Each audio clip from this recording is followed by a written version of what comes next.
ಇನ್ನು ಪಟ್ಟಣಗೆರೆ ಶೆಡ್ ಈ ಒಂದು ಪ್ರಕರಣದಲ್ಲಿ ಬಹಳ ಪ್ರಮುಖ ಸಾಕ್ಷಿಯಾಗಿ ಗಣನೆಗೆ ತಗೊಂಡಿದ್ದಾರೆ. ಕಾರಣ ಆ ಶೆಡ್ನಲ್ಲೇ ಇಷ್ಟೆಲ್ಲ ಅನಾಹುತ ಅವಾಂತರ ಆಗಿರೋದು.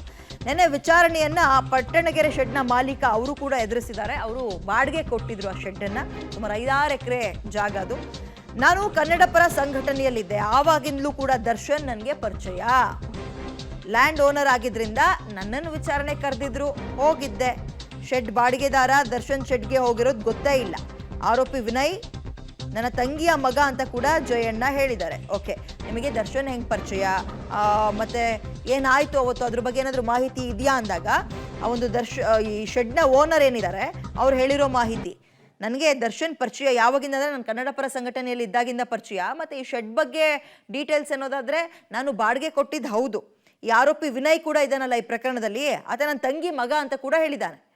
ಅಷ್ಟು ಹೇಳೋದ್ರ ಮುಖಾಂತರ ನನಗೆ ಬಾಡಿಗೆ ಕೊಡ್ತಾ ಇದ್ರು ತಿಂಗಳು ಇಷ್ಟು, ಅಲ್ಲಿ ಏನಾಗಿದೆ ಏನು ಹೋಗಿದೆ ಅದೇನು ಕೂಡ ನನಗೆ ಗೊತ್ತಿಲ್ಲ. CCTV ಫೂಟೇಜ್ ಇದೆ, ನನ್ನ ಹತ್ರ ಗೊತ್ತಿರೋ ಮಾಹಿತಿಗಳನ್ನು ನಾನು ಪೊಲೀಸರಿಗೆ ಕೊಟ್ಟಿದ್ದೀನಿ ಅಂತ ಹೇಳಿದ್ದಾರೆ ಶೆಡ್ನ ಮಾಲೀಕ. ನೋಟಿಸ್ ಕೊಟ್ಟಿದ್ರು, ಆ ನೋಟಿಸ್ಗೆ ಉತ್ತರ ಕೊಟ್ಟಿದ್ದಾರೆ. ಪ್ರಶ್ನೆಗಳು ಏನು ಕೇಳಿಲ್ಲ, ಜಾಸ್ತಿ ಏನು ಕೇಳಿಲ್ಲ. ಪ್ರಾಪರ್ಟಿ ಬಗ್ಗೆ ಮಾತ್ರ ಕೇಳಿದ್ರು. ಸರ್, ನಿಮಗೂ ಮತ್ತೆ ದರ್ಶನ್ ಅವ್ರಿಗೆ ನಾನು ಕನ್ನಡ ಪರ ಸಂಘಟನೆ ನಡೆಸಿದ್ದೆ, ಅವತ್ತಿಂದ ಗೊತ್ತು. ನಿಮ್ಮನ್ನ ಈ ವಿಚಾರಣೆ ಕರೆದಿದ್ದ ಉದ್ದೇಶ ಏನು? ಲ್ಯಾಂಡ್ ಓನರ್ ಬಗ್ಗೆ, ಲ್ಯಾಂಡ್ ಪ್ರಾಪರ್ಟಿ ಬಗ್ಗೆ ಕೇಳಕ್ಕೆ. ಅವತ್ತು ಸರ್ ಎಲ್ಲರೂ ಶೆಡ್ಗೆ ಹೋಗೋದಿಲ್ಲ, ನಿಮ್ಗೆ ಏನಂತ ಹೇಳ್ಬಿಟ್ಟು ಶೆಡ್ಗೆ ನನಗೆ ಗೊತ್ತೇ ಇಲ್ಲ ಅವ್ರು ಹೋಗಿರೋದು. ನಿಮ್ಗೆ ಗೊತ್ತಿಲ್ದಂಗೆ ಹೋಗಿರೋದು ಅಲ್ಲಿ ನಾವು ಕೊಟ್ಟಿರೋದು ಬಾಡಿಗೆ ಕಿಶೋರ್ ಹತ್ರ ಇರುತ್ತೆ. ಕಿಶೋರ್ ಬಾಡಿಗೆದಾರ ಅವನ ಹತ್ರ ಇದೆ. ನಮಗೂ ಅಲ್ಲಿ ಇದಕ್ಕೆ ಹೋಗಲ್ಲ, ಬಾಡಿಗೆ ಕೊಟ್ಟಿದ್ದೀವಿ. ಈ ಘಟನೆ ಬಗ್ಗೆ ನಿಮ್ಗೆ ಯಾವಾಗ ಮಾಹಿತಿ? ನೆಕ್ಸ್ಟ್ 10ನೇ ತಾರೀಕು ಟಿವಿಲಿ ನೋಡಿದಾಗಲೇ ಬಂದಿದ್ದು. ಈ ಪೊಲೀಸರು ಏನು ಪ್ರಶ್ನೆ ಮಾಡಿದ್ರು ಯಾವಾಗ? ಈಗ ಪ್ರಶ್ನೆ ಏನು ಮಾಡಲಿಲ್ಲ, ಪ್ರಾಪರ್ಟಿ ಬಗ್ಗೆ ಮಾತ್ರ ಮಾತಾಡೋದು.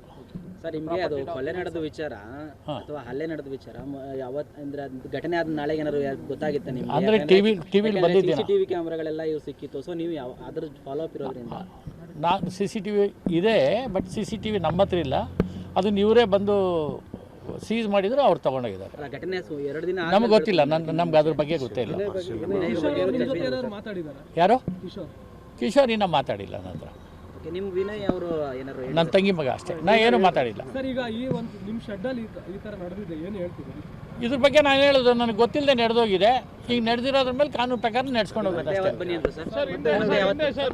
ದರ್ಶನ್ ಅವರು